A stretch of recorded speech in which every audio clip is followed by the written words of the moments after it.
No, I'm my tired favorite of kind. watching Liquid and feeling like they personify how I feel about North American Counter-Strike while I'm watching the game. That is like I don't just mean like they play bad. I mean like literally I'm watching a team that I feel like doesn't believe that they can win, and I also am watching them. I don't believe that we can win. But that's literally what they look like, man. That's what all these North American teams look like. Is like as soon as they lose a round, they're just like, oh yeah, we're an NACS team. We're just gonna lose this one. Like. And fucking big NRG, don't even get me started. Like these guys just believed it 3 rounds in. Like they 100%. Like that's what this shit is actually like a plague in our scene. Like they genuinely believe what is said about them now to the point where it's a self-fulfilling prophecy in all of these fucking teams. This is why when you asked me at the start of this goddamn podcast, how do I feel? I feel like that's fucking goddamn roster could still beat some of these teams because they're delusional enough to believe it themselves, where these other rosters aren't. They're like way too pragmatic. They actually are way too realistic, and none of them have a goddamn ego.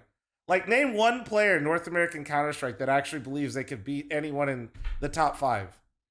It's probably someone in like ESEA Premier. If that still exists. None of them. That's the problem, Jason right? Like, Moses what are you playing O'Toole for? thinks he could be.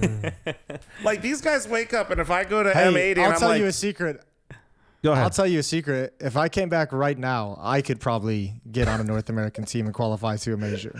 I'm dead serious. If I came back right See, now that's and the level applied of myself delusion to it, we and need. applied Like, myself to it, That's what we need. I'd be at a He fucking believes major. this, man. He definitely believes this. and I believe Moses because he believes it. But these players don't believe it. Like, I don't know. They're all just here and they're just like waiting to be the punching bag. Like, Grim is literally putting fucking masks on to like, but like it's like maybe it's kind of true. Like it's like maybe this is where we're at, dude. This is actually all just true. It's not a bit. And so. To make this back about Liquid again, I need somebody in that fucking team that thinks they can actually beat people. Dude, but I mean, like, but the thing about Liquid is they just break your soul when you're there. Like they had Yukindar, man. How do they break had your soul? Yukindar They and they treat you turned him better into than a everyone husk of and- himself. Yeah, but like, who did it? Like, what is causing it? Besides but is it the players doing something evil, or is it the self belief that I'm telling you? Like the NA players have like actually, I think, internalized what the community has said about them. I truly am starting to get to this point where they actually just. Well, I feel like I have to say it out loud. You've sold me. Where somebody can just fucking hear this and like, oh yeah, like. No, bro, you can actually just go play really well Counter-Strike, like good Counter-Strike on your best day, and you can beat some of these teams. I have watched Zywoo miss 3 op shots at fucking party because he's off his game. You can go shoot him when he does that. Like, I promise you can do it. You don't need to freak out. You might not be the best team in the world. You might not beat them every single time, but if you don't have the delusion to think that you can beat them on your best day, you shouldn't be in the server. And nobody on Liquid's roster right now has that instinct. Elige lost it when he went from probably the 17th time of going back between Liquid and FaZe, and nobody else on that roster had it. Naf's just happy to be along for the ride. Like, JT doesn't think he could do it. He just wants to have his comfortable old coach again. And literally, there's no answer in that fucking team that tells me, yeah, we're going to go win and be a top 5 team again. So until they sign somebody in that roster that I feel like is delusional enough to believe that, that's where I'm at with this Liquid team. I don't believe in them still because they don't believe in themselves. Like, they don't. They lost before they entered the server. Sorry, I just got that all off my chest. I feel a lot better. All I took from that rant is that you want Stewie 2K to rejoin this roster and bring some fucking vibe might as energy well, into bro. the Like, mix. what are we gonna do? Just Play get him worse? back. Just get him back. Yeah. Stu's Put at him in the least jersey. delusional enough to think put him he on could the come back with billboards. G2 and he won Dallas. Yeah. He's like, fuck it. Exactly. Yeah. What are we Yep. gonna, Well, are we gonna yeah. play worse at this point, Moses? Are we gonna like Slap his literally- face on every Alienware PC out there and He's party the and only just get rock and roll. well, yeah. Yeah, fuck it. Get the tunes going for Moses. We'll get Yeah, Moses get back the on the rock music roster. out. Moses Yeah. will Yeah, coach I'm the team. in Fuck there. it. Get Flashy out of here. Get Stewie calling, and I want Moses TC coaching. TC, and he's got that smile. No, I want Yanko to coach this team. Holy shit. I thought he was your will friend. kill them. I thought Yanko was your friend. I said delusional people that think NA can win, Kassad, not the one guy Kassad that to would. Liquid. Now that No. That would be a play. Yanko can do it. The other thing, Yanko like can you do it mentioned, for the sure. like lack of belief in themselves, but it's the lack of belief in your teammates as well is the big problem for Team Liquid. Like if you've got nothing to believe in, like you have no faith in the people sitting next to you that they're going to be able to make the right decision, do the right thing. Like when I was watching this little bridge, so on the stage 1, 2, and 3 stage on the A stream, they had these setups on the little hill, and then there would like be a bridge you could walk across to get to the casting area. And Team Liquid had just lost their second series, about to get knocked out. And as they got up, I just looked at that wasn't a team. Like when you look down at how they're all getting up and leaving their PCs, it's not a team. And I just thought to myself, there is no way that I can even imagine those people going into a room at the hotel, into the prac room, and rallying together, getting on the same level and being a team and coming back out to challenge for the final game. To you know what it is, right, Dinko? They're coworkers. They're all just coworkers. They're all clocked in. They're clocked in for the day, and this is their job, and that is what they do, and that is, like I said, they've lost to me, and I don't think they mean to do it. I just think that they've lost. I think, and it's not just Liquid. Like I said, I feel like I'm bullying Liquid, but I just want to reiterate. I feel like this is everyone on the North American teams. I feel like a lot of them, and they're not trying to paycheck steal. Like I don't think that. I think they're actually. They think they're invested. Like they think they're doing it. They think like they're doing what they're supposed to do, but they're not. Like they've just lost it. Like they've literally believed what people have said about them to the point where they're not delusional anymore. And if you don't have a little bit of delusion, there's just no way that like they're ever going to get out of the rut until you bring another person in there that shakes it all loose. You need give me like, I mean, like a good example of this would be Simple. Like, I mean, like Simple is a prime example of somebody that, Kerrigan previously just talked about him being in the team and, people calling him toxic and how really he was just saying what Kerrigan would say. He just wouldn't even let it slide for a second. Like he wouldn't bring it up after the end of the round. He'd say, in the middle of the round, what the fuck are we doing? Like, what are you doing? Are you like actually playing this game to win, or are you just fucking around? And I just need that, bro. I need somebody that is just gonna actually get in there, be delusional, fucking flame somebody, tell them you're just being a fucking weenie. Stop clocking in and just go for it. So before we continue that wonderful conversation, I need to thank today's sponsor for the NQ podcast, CS Money, because without them, Money Man Moses wouldn't be able to be here and he wouldn't be able to make time for us. So thank you very much, CS Money, for sponsoring NQ. As many of you guys already know, if you're familiar with my content, CS Money is strictly a trading and marketplace website. So they got lower prices than Steam. You can do quick trades. They have probably one of the biggest inventories, if not the biggest, of any site out there. You can use PayPal or crypto if you want to buy through the marketplace. They also have like an instant sell feature. So if you're just trying to move your stuff quick for whatever reason, you could do that directly through them and sell some of your inventory. If that sounds interesting, make sure you guys check out the link in the description below. As I always like to say, be careful, guys, not just like with this or with anything. Just be careful with clicking links out there. There's a lot of impersonators of all of these sites. And I just want people to be careful, genuinely. So just a little warning for me. We'll get back into the video now. I don't even know who I weenie. like that too. And maybe we don't have to even... A weenie. The thing Yeah, about fucking Liquid that weenie, annoys dude. me is I don't think this organization gets the respect that it should, right? Like as an org, I think a lot of like these big team, like these big players who have done a lot of it in Counter-Strike, they kind of look at it as almost like a retirement home. Like you can go there and get a nice stable paycheck and you can have all these sick facilities. You can have great branding, great organization.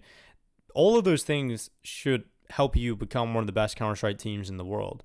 And I would like Liquid as an organization to get a little bit more respect out there in the Counter-Strike world. Like I want them to find a new, young, hungry team that's coming up and actually like not keep recycling these names we know that are out there in the world that have done great things in rosters, but we know they're past their best. I think Team Liquid should be an organization like Falcons, who are like, they're obviously not going to have as much disposable income, but you're finding the next gem, finding the next player coming up and having a long-term project and moving forward with. And I think something Team Liquid do is they're a bit too nice. I think NAF's been past his best for a long time. I think, great, you've done an amazing job over the last few years with Team Liquid. You did an amazing time with the Grand Slam, but dude, this is a competitive team and you're not good enough anymore. Get rid of him, get rid of Elige, and move towards like a new dawn for Team Liquid. I think they're an organization. Full gut of the roster. Dude, they like, if FLRS wasn't a thing, like you could just restart, Okay. blow That's- everything up. yeah. But right now, you have to be Okay. kind of smart about it. And I honestly don't think there's like much positive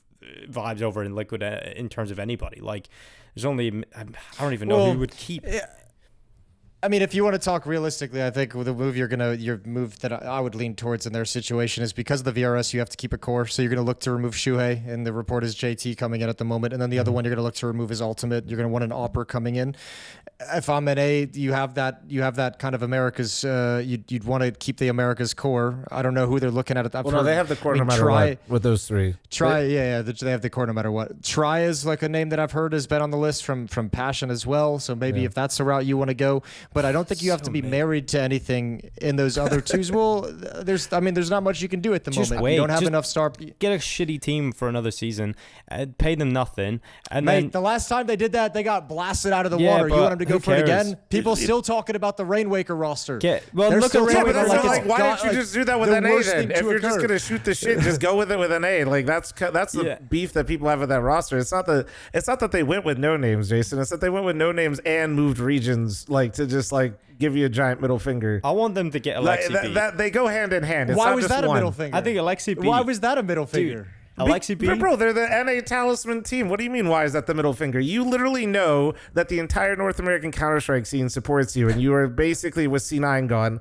the reigning team, and you fucking dropped a leash to get Rainwaker. I don't care what situation happened behind the scenes. I'm aware that there's more to it than that. Like, I'm not like, I know more than I should. That doesn't matter. Like, that is what you did, though. Like, that is publicly what you did. You fucking gave the middle finger to the NA scene. How it happened and how it all went down doesn't matter. That's your fucking job, right? That's not my job. That's not our job here. That's their job. So you can't also then be like, well, they did that with another team when they gave people a shot. Sure. Okay. Yeah. They gave Rainwaker and a Patsy who had like a nice run at a major one time a shot so they could go EU and then no longer have their most popular player leave the fucking team and then they can switch regions. Yeah, great job, guys. Yeah, whoever thought that one up in the fucking room was like, yeah, this is it. Okay, you've taken that to a direction I didn't really expect. I'm not gonna lie to you there. Yeah. Sorry, I get into this, bro. I know. Unfortunately, I feel like I'm the only one around here that actually is invested. I think I'm more invested in the players. I mean, I just didn't take that from Liquid as like a personal. I didn't take that as like a middle finger, being from the NA scene. But you know, I operate on the org side of things more often than not, and I'm not super involved in the NA scene, so I can understand how that perspective is there. My chat does not represent the entirety of the NA scene, so I will not say it does. But I feel like a very large portion of the North American Counter-Strike scene, when that moment happened, that felt like a giant middle finger. Well, then they stayed EU. Then they came back to NA and only came back to NA so they could get in the fucking major. I don't think anybody. I don't think that's a fair painting of that situation. No, that's definitely what it was. What the fuck do you Come mean back to the that's not Americas, get fair? the major spot. They weren't gonna make the major, Jason. If they I don't think that was the reason for the trade. I think the trade came to them, and that was a fucking cherry on top. I don't think they said, let's make a trade to get into the major. Well, if you know, then... And that's an important distinction to make. It is, but nobody ever made it publicly, so top. that's not how it looks, Jason. If you want to make that distinction right here... Would you turn down this Sunday with that cherry on top? I would not, but I would maybe explain that that's what happened. Sunday, and I would never second guess it. I'd pour some sprinkles, some rainbow sprinkles, and a little bit of caramel sauce, maybe some heated up butterscotch, and I'd have a fucking delicious Sunday. Why not just hammer it home and just say that's what happened? Like or just hint at it. What is the downside to even doing that? Yeah, I don't know why. But right, if that is actually what happened, you just missed an opportunity to tell people like this was presented to us and we decided to make a trade with G2. Like they could literally just even silver line it like that. Like I don't even think that would have significantly changed the conversation. I think people had way too much fun with the memes. No, for sure. But like at least at that point you've said how it went down a little bit. Like it could at least like then people when they have real conversations about it can know. Like myself, like I wouldn't have guessed that. Like I would not, because I'm not there to like sit there and I'll punch down for a little bit, but like not all the time. Then after I'm done with it, I want to know how it went down. And outside looking in, it just looked like they made a trade to get in the major. Yes. 100%. I'm with you. The thing about Liquid as well, I think they lost all the